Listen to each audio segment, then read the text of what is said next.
Hello and welcome back to the channel friends. आप सबको नमस्ते। आई होप आप सब अच्छे होंगे। मुझे मालूम है कि मैं काफ़ी टाइम के बाद वीडियो बना रही हूँ, लेकिन इस बार ये रिएक्ट नेटिव की जो सीरीज़ है इसमें हम काफ़ी डीप डाइव करेंगे। मैंने बहुत सारे टॉपिक्स प्रिपेयर किए हैं जो कि फाउंडेशन से स्टार्ट हो जाते हैं और इनको हम डीपली कवर करेंगे। लेकिन हाँ, मैं आप सबसे भी ये एक्सपेक्ट करती हूँ कि आप अपने आप भी प्रैक्टिस करो, क्योंकि मैं अपने पर्सनल एक्सपीरियंस से बता सकती हूँ कि जितना ज़्यादा डिग इन करोगे, जितना ज़्यादा चीज़ों को पढ़ने की कोशिश करोगे, कहीं से कोई आर्टिकल, कहीं से कोई वेबसाइट पे मतलब कोई डॉक्यूमेंटेशन पढ़नी है, तो जितना ज़्यादा पढ़ोगे और जितनी ज़्यादा प्रैक्टिस करोगे तभी चीज़ें क्लियर होंगी। अदरवाइज़ हम ये सोचते हैं कि हम थोड़ा सा पढ़ लेते हैं, कुछ ये वीडियो देख लेते हैं, कहीं से कुछ किसी को कोड लिखते हुए देख लेते हैं तो हमें आ जाएगा, तो ऐसा नहीं होता। मतलब मैं अपने पर्सनल एक्सपीरियंस से बता रही हूँ कि ये सब चीज़ें विद प्रैक्टिस और विद टाइम ही आएंगी। तो आप लोग मेरे साथ साथ इसको प्रैक्टिस भी करो, ठीक है। तो मैं इस बार कोशिश कर रही हूँ कि हम अपना जो रिएक्ट नेटिव की जर्नी है इसको बिगनर लेवल से स्टार्ट करें और फिर इंटरमीडिएट लेवल पर जाएं और फिर एक आधा कोई प्रोजेक्ट हम एडवांस लेवल पर भी करेंगे। लेकिन चाहे आप रिएक्ट नेटिव को किसी भी तरीके से डिवाइड कर लो, बिगनर, इंटरमीडिएट, एडवांस, लेकिन जो फाउंडेशनल कॉन्सेप्ट्स हैं वो हमेशा रहेंगे और उनको पढ़ना या उनको समझना उतना ही ज़रूरी है जितना आप जब कोड करो तो उसको करना ज़रूरी है, क्योंकि फंडामेंटल कॉन्सेप्ट्स जो हैं वो कभी चेंज नहीं होंगे। तो सबसे पहले क्या करते हैं, मैंने भी एक्चुअली एक दो टूल्स इंस्टॉल नहीं करे हैं जो कि मैं अब साथ साथ वीडियो में करूँगी, जिससे क्या होगा कि आप भी जो लेटेस्ट डॉक्यूमेंट में चेंजेस आए हैं उसके अकॉर्डिंग इस वीडियो को फॉलो कर सकते हो और अपना जो कॉन्सेप्ट है उसको क्लियर कर सकते हो। और इवन उन टूल्स के लिए भी आपके लिए ये एक हेल्पर होगा, क्योंकि हम लोग साथ में उन टूल्स को इंस्टॉल करेंगे। तो अगर आपके पास कोई एरर आता है या कुछ आता है तो आप देख सकते हो, आप रेफर कर सकते हो इस वीडियो को। और सबसे पहले चलते हैं हमारी रिएक्ट नेटिव की ऑफिशियल वेबसाइट पर और वहीं पे हम सारा जो डॉक्यूमेंटेशन है उसको पढ़ेंगे। तो हमें जाना है reactnative.dev पर, ये ऑफिशियल वेबसाइट है, ठीक है। अब क्या करेंगे, सबसे पहले हम चलते हैं यहाँ से गाइड्स में, और गाइड्स में हम जाने के बाद जाते हैं यहाँ पे एनवायरनमेंट सेटअप पर। तो हम क्या यहाँ पे क्लिक करेंगे, get started with react native, ठीक है। बाकी का सारा जो डॉक्यूमेंट है वो हम धीरे धीरे पढ़ेंगे, जैसे जैसे टॉपिक आएंगे उस टाइम पे हम इन सब चीज़ों को कवर करेंगे। लेकिन अभी जो है हम पहले get started with react native पे क्लिक करते हैं और उसके बाद आएगा सेटअप योर एनवायरनमेंट, तो वो देख लेंगे फिर हमें कौन कौन सी चीज़ें ज़रूरत है, ठीक है। तो अभी ये जो डॉक्यूमेंटेशन है ये है डॉक्यूमेंटेशन रिएक्ट नेटिव 0.79 के लिए। यहाँ पर देखो दिया हुआ है, मैं यहाँ से कोई भी जो वर्जन है उसको पिक कर सकती हूँ। सपोज मैं 80 पिक करती हूँ, ठीक है। तो मेरा जो यहाँ पे देखो आप, यहाँ पे चेंज हुआ है, तो यहाँ पर मैं क्लिक करूँगी तो मैं उस लेटेस्ट एनवायरनमेंट सेटअप पे चली जाऊँगी। तो यहाँ पर देखो क्या दिया हुआ है, सबसे पहले रिएक्ट नेटिव वेबसाइट उन्होंने बोला है you can also use react native without a framework. इसका मतलब कि हम रिएक्ट नेटिव बेयर CLI भी यूज कर सकते हैं, ठीक है। इसका दूसरा जो फ्रेमवर्क है वो क्या है कि react native framework like expo. हम अभी इस सीरीज में एक्सपो पे काम नहीं कर रहे हैं, हालांकि मैंने एक्सपो पे भी एक दो प्रोजेक्ट्स किए हैं, बट मुझे still react native CLI comfortable लगता है और मैं उसको प्रेफर करती हूँ। तो अगर आप एक्सपो यूज़ कर रहे हो तो यहाँ पर जाके आप इंस्टॉल करोगे, लेकिन हम क्योंकि इस सीरीज़ में एक्सपो नहीं यूज़ कर रहे हैं तो मैं इस वाले डॉक्यूमेंटेशन पे नहीं जाऊँगी। हम सबसे पहले जाएंगे can I use react native without a framework, तो हम बोलेंगे कि हाँ आप यूज़ कर सकते हो। तो यहाँ पर हम एक लिंक मिलेगा सेटअप योर एनवायरनमेंट, हम यहाँ पे क्लिक करते हैं। अब वो मेरे से पूछेगा कि आपको ये एनवायरनमेंट किसके लिए सेटअप करना है, आप जो OS यूज़ कर रहे हो वो क्या है, मैक OS है, विंडोज़ है या लिनक्स है। मैं मैक यूज़ कर रही हूँ, तो आप मैक OS अगर यूज़ कर रहे हो तो मैक OS सेलेक्ट करो। और उसके बाद हमारा टारगेट OS क्या है, एंड्रॉयड या iOS। अभी हम सबसे पहले एंड्रॉयड के लिए इंस्टॉल करते हैं, मैंने भी नहीं इंस्टॉल किया है तो साथ में इंस्टॉल करेंगे, ठीक है। अब हम क्या करते हैं, एक बार इसको पढ़ लेते हैं कि हमें कौन कौन सी डिपेंडेंसीज चाहिए। सबसे पहले उसने बोला है you will need node, watchman, the react native command line interface, a JDK and Android studio.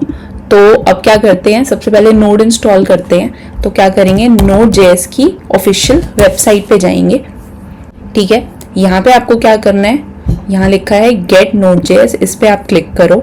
ठीक है, अब यहाँ पर ऑप्शन आएगा macOS के लिए या स्टैंड अलोन, या फिर यहाँ से आप सेलेक्ट भी कर सकते हो विंडोज़ के लिए।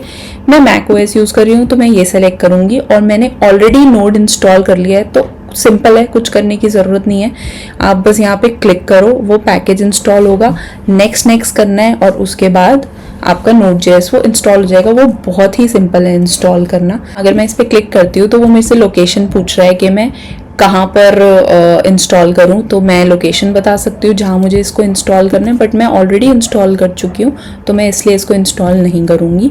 ठीक है, उसके बाद, और आई होप आप लोग को भी कोई प्रॉब्लम नहीं आएगी क्योंकि Node.js इंस्टॉल करना एकदम बटरी स्मूथ है। ठीक है, इसके बाद आता है वॉचमैन। पहली बात तो ये कि Node.js हमें इंस्टॉल तो हम कर लेंगे, लेकिन Node.js है क्या, हमें यूज़ क्यों करना है Node.js। तो Node.js जो है वो एक रन टाइम एनवायरनमेंट है, जावास्क्रिप्ट रन टाइम एनवायरनमेंट है। अब इसको समझते हैं कि जावास्क्रिप्ट रन टाइम एनवायरनमेंट क्या होता है। मैं सिर्फ आपको एक ओवरव्यू दे रही हूँ, हम बहुत सारी चीज़ों को और डीप डाइव करके समझेंगे क्योंकि ये हमारा फर्स्ट टॉपिक है जिसमें हम एटलीस्ट अपने जो फाउंडेशंस हैं, मतलब कि हमारे जो बेसिक डिपेंडेंसीज हैं ऐप को बिल्ड करने के लिए, उसको इंस्टॉल कर लें। तो इस फर्स्ट ट्यूटोरियल में हम सिर्फ वही देखने वाले हैं। तो Node.js जो है वो एक JS रन टाइम एनवायरनमेंट है। अब हमें रन टाइम एनवायरनमेंट क्यों चाहिए, क्योंकि रिएक्ट नेटिव अपने आप में एक फुल फ्लेजेड फ्रेमवर्क है जिसके अंदर अपना इंजन है, हर्म्स इंजन या हर्मीज इंजन बोल सकते हो न्यू आर्किटेक्चर में, या जावास्क्रिप्ट कोर इंजन बोलते हैं उसको, वो ओल्ड आर्किटेक्चर में था। तो ये जो दोनों इंजन्स हैं, ये कोड जो हम कंपाइल करते हैं, मतलब जब हमें कोड को कन्वर्ट करना है नेटिव लैंग्वेज में, उस केस के लिए यूज़ होते हैं। ठीक है, लेकिन हमारा जो Node.js है वो हमें एक एनवायरनमेंट प्रोवाइड करता है डेवलपमेंट के लिए, जो कि हमें APIs देता है, पैकेजेस देता है। तो उस केस के लिए हमें Node.js जो है वो चाहिए ताकि हम जावास्क्रिप्ट को आउटसाइड ब्राउज़र भी रन कर सकें। ठीक है, अब इसके बाद आता है वॉचमैन। वॉचमैन का क्या यूज़ है? वॉचमैन बेसिकली क्या करता है कि आप जो अपने फाइल के अंदर कोड चेंजेस करते हो, ये उसको वॉच करता है, ये देखता जाता है कि ओके क्या चेंजेस हो रहे हैं फाइल के अंदर, हम कहाँ कहाँ पे क्या कोड चेंजेस कर रहे हैं, तो उसके लिए वॉचमैन चाहिए। लेकिन मैं ना आपको एक टिप देती हूँ, अगर आप विंडोज़ यूज़ कर रहे हो ना, तो सबसे पहले आप चॉकलेटी इंस्टॉल कर लेना। Node.js इंस्टॉल करना, उसके बाद आप चॉकलेटी इंस्टॉल कर लेना। ठीक है, चॉकलेटी जो है ना वो हेल्प करेगा, मतलब सिर्फ कमांड लिख के बाकी की सारी चीज़ें इंस्टॉल करने में। ठीक है, और सेम वेज अगर आप मैक ओएस पे हो तो मैं रेकमेंड करूँगी कि आप होम ब्रू इंस्टॉल कर लो। होम ब्रू के थ्रू हम वॉचमैन भी इंस्टॉल कर सकते हैं, होम ब्रू के थ्रू हम नोड भी इंस्टॉल कर सकते हैं, लेकिन नोड आप डायरेक्टली वेबसाइट पे जाके कर लोगे तो उसमें भी कोई प्रॉब्लम नहीं है। ठीक है, मैंने ऑलरेडी होम ब्रू इंस्टॉल करके रखा हुआ है। आप यहाँ से क्लिक करोगे तो आप होम ब्रू की वेबसाइट पे चले जाओगे। ठीक है, बहुत ही सिंपल है इसको इंस्टॉल करना, तो आप सिंपली इसको इंस्टॉल करना। क्योंकि मैंने होम ब्रू इंस्टॉल किया हुआ है और मैंने नोड इंस्टॉल किया हुआ है, तो मैंने ऑलरेडी ये कमांड रन करके रखी हुई है। और मैंने ऑलरेडी वॉचमैन भी इंस्टॉल किया हुआ है क्योंकि वो iOS के लिए भी ज़रूरी होता है। ठीक है, इसके बाद आता है हमारा जावा डेवलपमेंट किट। अब वो बोल रहे हैं we recommend installing the OpenJDK distribution called Azul Zulu using homebrew. तो अब इसको रन करते हैं। सबसे पहले मैं क्या करूँगी, टर्मिनल पे जाऊँगी। ठीक है, अब टर्मिनल पे आने के बाद उसने क्या बोला, उसने बोला ये कमांड इंस्टॉल करो। मैं इस कमांड को कॉपी करूँगी और यहाँ पर पेस्ट कर दूँगी।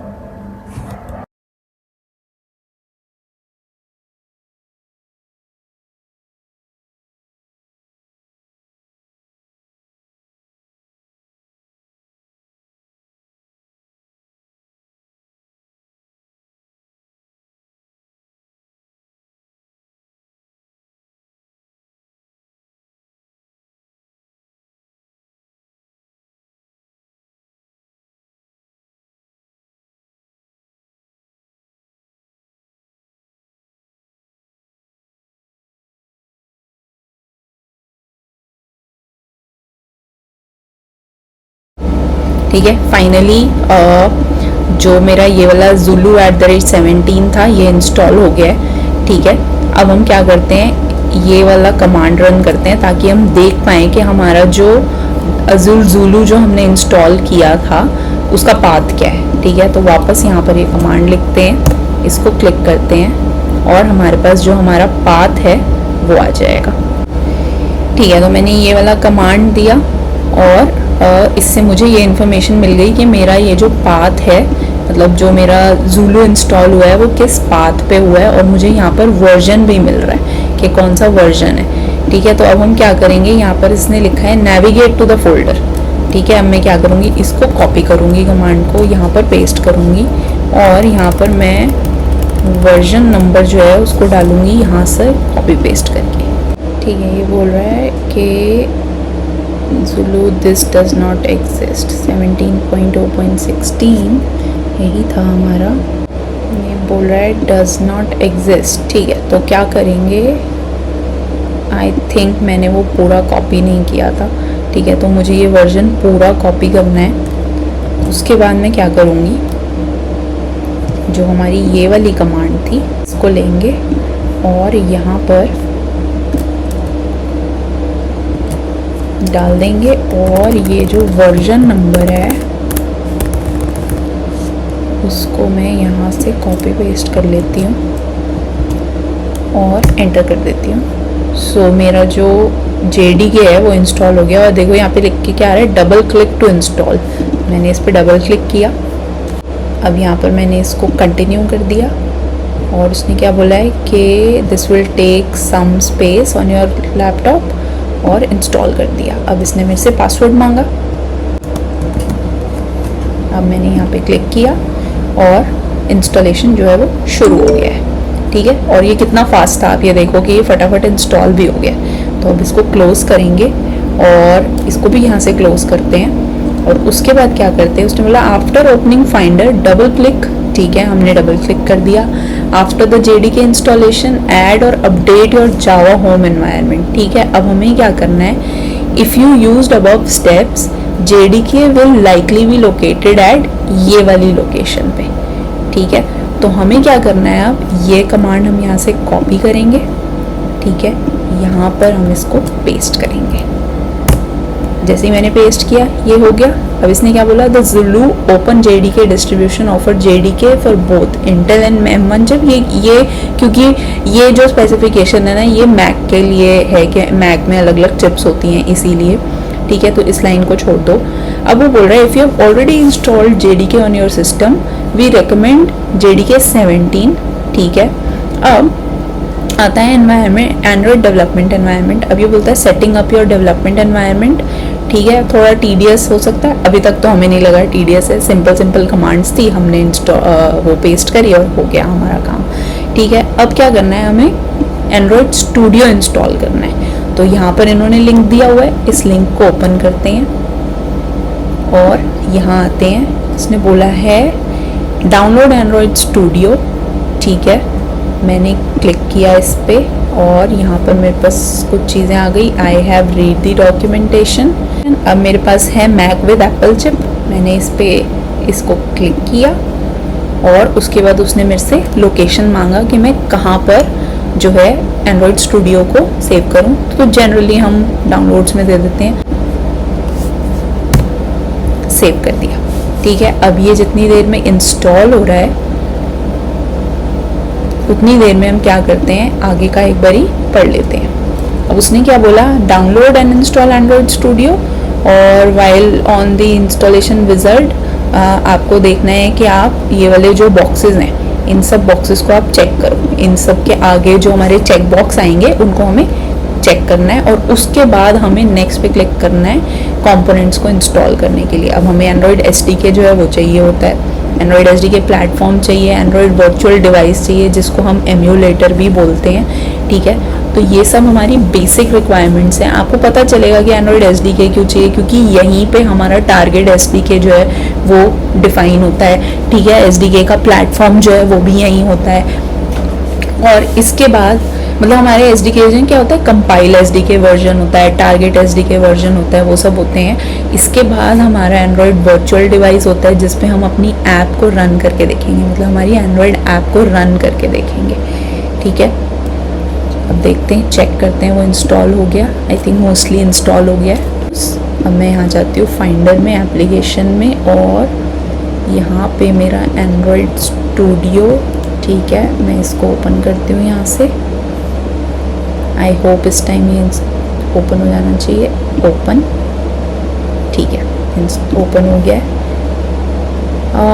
अभी नहीं भेजनी है हमें स्टैटिस्टिक्स, डोंट सेंड पे क्लिक कर देते हैं। यहाँ पर क्या ऑप्शन आ रहा है, वेलकम, ठीक है, हम नेक्स्ट पे क्लिक करते हैं। सो बोला choose the type of setup you want for your Android studio, हमें स्टैंडर्ड सेटअप चाहिए।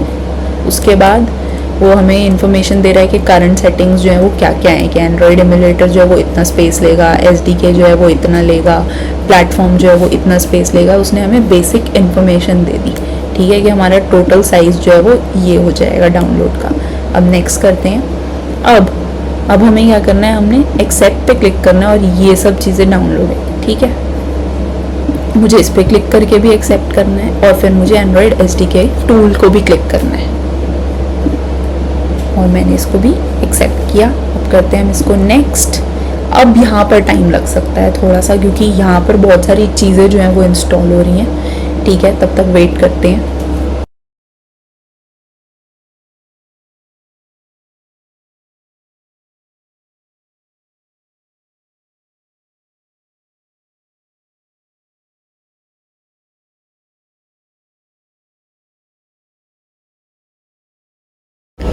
अच्छा ठीक है, जब आप विंडोज़ पर हो ना, मतलब एक इम्पॉर्टेंट नोट है, जब आप विंडोज़ पे काम कर रहे हो ना, तो कई बार ये एक एरर मिलता है, HAXM डिसेबल्ड समथिंग करके एक एरर मिलता है। तो आप एक बार चेक कर लेना कि आपका जो हाइपरवाइजर फ्रेमवर्क है वो इनेबल्ड हो, तभी हम अपना जो एम्यूलेटर है उसको रन कर पाएंगे। अच्छा, आप बताना कि अगर आपको विंडोज़ में इंस्टॉल करने में प्रॉब्लम आ रही है एंड्रॉयड स्टूडियो, तो मैं विंडोज़ के लिए भी एक वीडियो डाल दूँगी। ठीक है, अब ये हो गया है इंस्टॉल। अब मैं इसको करती हूँ फिनिश करने के बाद देखो कितना सिंपली ये इंस्टॉल हो गया है, ठीक है, कोई एरर नहीं आया, कुछ नहीं आया। अभी क्या करना है, हमें यहाँ पर पढ़ लेते हैं और नेक्स्ट स्टेप क्या है। हमने ये इंस्टॉल कर लिया। अब वो बोल रहा है इंस्टॉल दी एंड्रॉयड SDK। हमें उसके लिए क्या करना पड़ेगा, open Android studio, click on more actions and select SDK manager. हम जाते हैं एंड्रॉयड स्टूडियो पे और हम यहाँ पर मोर एक्शंस पे क्लिक करते हैं और उसने बोला था SDK मैनेजर पे जाओ। हम SDK मैनेजर पे गए, ठीक है, यहाँ से पढ़ लेते हैं। अब नेक्स्ट क्या करना है, यहाँ पे उसने बोला है अब the SDK manager can also be found with in the Android studio settings dialog, ठीक है, हम यहाँ से चले गए हैं। अब उसने क्या बोला है, select the SDK platforms tab from within the SDK manager. हम क्या करेंगे, ये जो हमारा SDK प्लेटफॉर्म टैब है ये हमारा ऑलरेडी सेलेक्टेड है एंड्रॉयड SDK में। देखो आप ध्यान से, यहाँ पर SDK प्लेटफॉर्म ऑलरेडी सेलेक्टेड है, यहाँ पे 3 टैब्स हैं, हमारा ये वाला सेलेक्टेड है ऑलरेडी, ठीक है।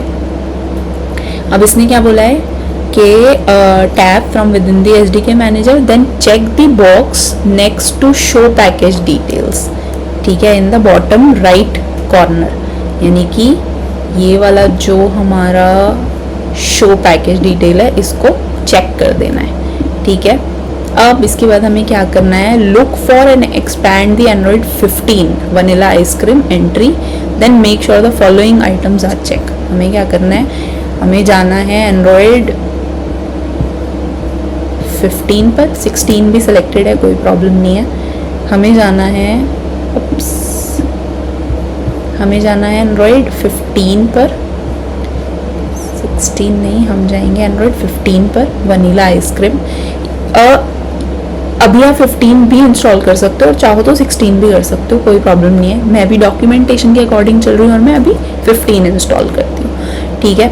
वैसे भी अगर जब आप मतलब मैं आपको बता रही हूँ, जब आप ऐप्स को प्ले स्टोर पे डालोगे या एप्पल स्टोर पे, तो एंड्रॉयड SDK का कोई मतलब नहीं है। जब आप उसको प्ले स्टोर पे डालते हो तो अगर आपकी SDK आउटडेटेड हो रही है तो इन्फॉर्मेशन वहीं पर शो हो जाती है कि आपकी ऐप की SDK जो है, टारगेट SDK जो है वो आउटडेटेड है, तो आप उसको अपडेट करो। तो अभी जो मैंने लेटेस्ट प्रोजेक्ट पे काम किया है उसमें हमारा टारगेट SDK 35 ही है, तो मैं इसलिए एंड्रॉयड 15 पे ही अभी जाऊंगी।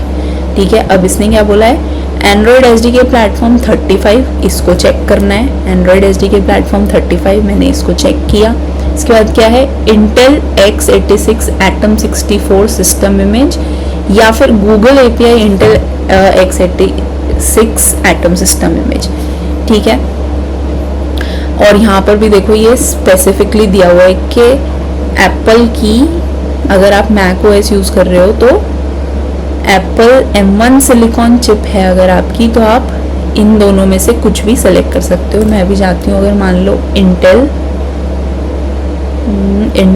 x86 64 atom system image. ठीक है, और इसके बाद क्या हम ये भी सेलेक्ट कर सकते हैं, Google APIs ARM64, Google API ARM64 V8 system image, V8A system image. ठीक है, अब इसके बाद क्या है, next select the SDK tools tab and check the box next to show package detail, जैसे हमने यहाँ पे किया था। अब SDK टूल्स पे जाते हैं, इस पे क्लिक करते हैं। ठीक है, अब क्या करना है हमें, look for and expand the Android SDK build tools entry. अब हमें जाना है, ये है हमारा एंड्रॉयड SDK बिल्ड टूल्स का एंट्री। ठीक है, और मेक श्योर के 35.0.0 जो है वो सिलेक्टेड है, तो ये जो है ये हमारा, मैंने इसको सेलेक्ट कर दिया। अब finally click apply to download and install the Android SDK। अब हम क्या करते हैं, apply, the following components will be installed, ये हमें एक इन्फॉर्मेशन दे रहा है। ओके, अब यहाँ पर ये जो चीज़ें हैं ये इंस्टॉल हो जाएंगी। अब हमें वेट करना पड़ेगा। वो जो मैंने आपको HAXM वाला एरर बताया था वो मेनली इस टाइम पे मिलता है, तो इस टाइम पे आप ध्यान देना कि वो इनेबल्ड हो।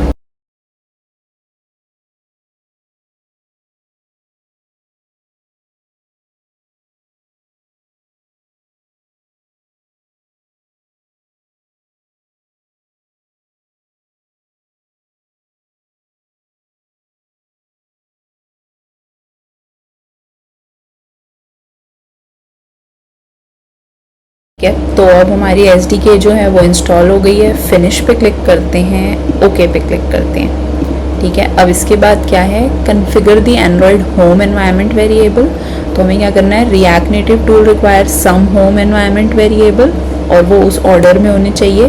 तो उसमें बताया गया है कि आपको ये वाली जो लाइंस हैं अपनी Z प्रोफाइल या फिर ZSHRC प्रोफाइल में जो है वो कॉन्फ़िगर करनी होंगी। तो अगर मैं कमांड जो है उसको रन करो, अब मैं जाती हूँ टर्मिनल पर, टर्मिनल। ठीक है, इसको यहाँ पर हम रन करते हैं नैनो, और फिर यहाँ से इसको कॉपी पेस्ट कर लेते हैं, कॉपी, और यहाँ पे कर लेते हैं पेस्ट। ठीक है, मैं नैनो क्यों यूज़ कर रही हूँ कि नैनो जो है वो एक टर्मिनल बेस्ड टेक्स्ट एडिटर है। ठीक है, आप इस पे क्लिक करेंगे। अब यहाँ पर इसने बोला है ये चीज़ें जो हैं इसको ऐड कर दो, इसको कॉपी करते हैं और यहाँ पर पेस्ट कर देते हैं। हमने इनको पेस्ट कर दिया। अब क्या करते हैं, हमें राइट आउट करना है, तो मैं करती हूँ Ctrl+O। अब ये मेरे से पूछ रहा है यही फाइल नेम है, मैं इसको एंटर कर देती हूँ, एंटर कर दिया। अब मेरे पास है Ctrl+X, एग्जिट कर लिया मैंने। अब यहाँ पर हमें इसने बोला था रन सोर्स, मैं सोर्स के साथ यहाँ पर सोर्स लिख के, मैं जो हमने पहले कॉन्फ़िग कमांड दिया था ये, इसको कॉपी पेस्ट करते हैं यहाँ पर सोर्स लिख के और एंटर। ठीक है, अब क्या हुआ, run source this to load the config file into your current shell. ठीक है, verify that Android home has been setup by running echo Android home. ठीक है, ट्राई करके देखते हैं इको एंड्रॉयड होम। अगर हमारा ये पाथ आ रहा है तो इसका मतलब हमारा एंड्रॉयड होम का पाथ सही सेटअप हो गया है। और मैं यहाँ पर इको पाथ भी कर सकती हूँ। तो मेरा वो पाथ भी दिखा देगा। ठीक है, अब हमारा बेसिक सारा सेटअप कंप्लीट हो गया है। उसके बाद उसने क्या बोला, you will need a Android device to run a React Native Android app. This can either be a physical Android device और most commonly you can use Android virtual device which allows you to emulate an Android on your computer। ठीक है, अब इसने बोला है कि अगर आपको फिजिकल डिवाइस करना है तो ये यहाँ पे क्लिक करो और सेटअप कर लो, और अगर उसने बोला है कि आपको अगर वर्चुअल डिवाइस यूज़ करना है तो आप क्या कर सकते हो, सिंपल है, आप एंड्रॉयड स्टूडियो पे जाओ और यहाँ पर मोर एक्शंस में एक ऑप्शन होगा वर्चुअल डिवाइस मैनेजर, इस पर क्लिक करो। आपका जो डिफ़ॉल्ट डिवाइस है वो यहाँ पर शो हो जाएगा जिसकी ठीक है, और मैं चाहूँ तो यहाँ पर न्यू डिवाइस भी ऐड कर सकती हूँ। मैं यहाँ पे क्लिक करके कोई भी डिवाइस सेलेक्ट कर सकती हूँ। ठीक है, जैसे कि सपोज पिक्सल 9 है, मैंने सेलेक्ट किया, यहाँ से पहले मैंने फ़ोन सेलेक्ट कर लिया और उसके बाद मैंने पिक्सल 9 सेलेक्ट कर लिया, उसके बाद मैंने इसको नेक्स्ट किया। ठीक है, डिवाइस का नाम आप यही देना चाहते हो, APIs ये वाली यूज़ करेगा। ठीक है, उसके बाद हमने क्या किया, सिंपल था। ठीक है, सिंपल था, मैंने इसको फिनिश पे क्लिक किया और अगर मैं इसको यहाँ पे प्ले करूँगी तो मेरा जो एंड्रॉयड डिवाइस है पिक्सल 9 है वो प्ले हो जाएगा, यानी कि मैं वो वाली डिवाइस को देख सकती हूँ वर्चुअली। आई होप अब ये रन होना चाहिए। ओके ग्रेट, ठीक है, तो अब ये रन हो गया है। आई थिंक लोड होने में थोड़ी बहुत देर लगेगी।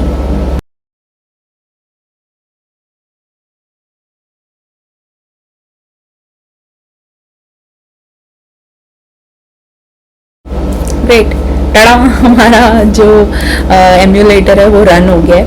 आप देखो कितने सिंपल स्टेप्स थे, कोई एरर नहीं आया, कुछ नहीं आया, सिर्फ डॉक्यूमेंटेशन को रीड किया है मैंने और आपके साथ ही एंड्रॉयड स्टूडियो को इंस्टॉल किया है। सेम वे अब आप क्या करोगे कि अगर आप मैक ओएस पे हो तो आप अपना iOS भी इसी तरीके से सेटअप करोगे। विंडोज़ पे हो तो विंडोज़ के लिए भी आपको इसी ओके iOS विंडोज़ पे सेलेक्ट नहीं, एंड्रॉयड सेलेक्ट कर लिया, इसी तरीके से आपको अपना विंडोज़ सेटअप करना है। बट मैंने आपको जो पहले बोला था कि आप चॉकलेटी इंस्टॉल कर लेना, वो मस्ट है, वो आप पहले इंस्टॉल कर लेना। अच्छा, हमने Node.js साथ में नहीं इंस्टॉल किया था, तो एक बार ही देख लेते हैं कि Node.js वाकई मेरे सिस्टम पे है या नहीं है। तो उसके लिए मैं क्या करूँगी, node-v अगर मैं लिखूँगी तो मेरे पास node-v अगर मैं लिखूँगी तो मेरे पास Node.js का वर्जन आ जाएगा जो मेरे सिस्टम पे इंस्टॉल्ड है। वो आपको नज़र आ रहा होगा ये। ठीक है, अब इसके बाद हमारा क्या काम है, इसके बाद हमें इंस्टॉल करना है विजुअल स्टूडियो एडिटर। अब उसके लिए हमें क्या करना है, हमें जाना है विजुअल स्टूडियो कोड के वेबसाइट पर। तो ये हमारे को ओपन करके देगा हमारी विजुअल स्टूडियो की ऑफिशियल वेबसाइट। यहाँ पर डाउनलोड फॉर मैक ओएस आ ही रहा है। अगर मैं इस पर क्लिक करूँगी तो मेरे से सबसे पहले ये मेरे पास ऑलरेडी इंस्टॉल्ड है, तो मैं इसको इंस्टॉल नहीं कर रही हूँ। ठीक है, जैसे ही आप इंस्टॉल करोगे तो कुछ इस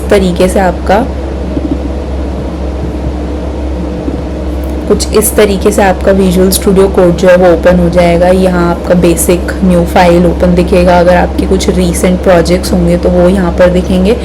तो विजुअल स्टूडियो का जो सेटअप है उसको हम आगे वाली वीडियो में देखेंगे कि हमें क्या क्या एक्सटेंशंस इसके अंदर इंस्टॉल करनी है, गिट को हम कैसे कनेक्ट कर सकते हैं, प्लस इसके अंदर और भी बहुत इंपॉर्टेंट चीज़ें हैं जिनको हमें देखना है। तो ये हम आने वाली वीडियोज़ में देखेंगे। आज के लिए मैं बोलूँगी कि मुझे यही कुछ इंपॉर्टेंट फाउंडेशंस कवर करनी थी, यही कुछ डेवलपमेंट टूल्स कवर करने थे, जिसमें हमने Node.js देखा कैसे इंस्टॉल करते हैं, फिर हमने देखा कि वॉचमैन इंस्टॉल किया हमने, फिर उसके बाद हमने चॉकलेटी इंस्टॉल किया विंडोज़ के लिए, फिर हमने होमब्रू इंस्टॉल किया मैक ओएस के लिए।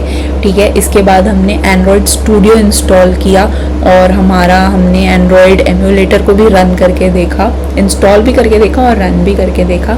सेम इसी तरीके से आप Xcode इंस्टॉल करोगे। ठीक है, मैं आपको दिखा देती हूँ एक बार अपना Xcode। ये है Xcode मेरे पास।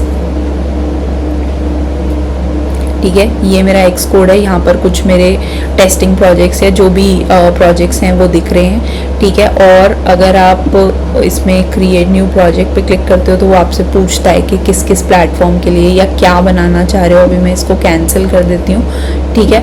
यहाँ पर मतलब जब मैं प्रोजेक्ट को ओपन करूँगी तो हम देखेंगे कि सिम्युलेटर कैसे रन होता है। तो अगर आप मैक ओएस पे हो तो आप दोनों चीज़ें रन कर सकते हो, सिम्युलेटर और एम्यूलेटर, ठीक है।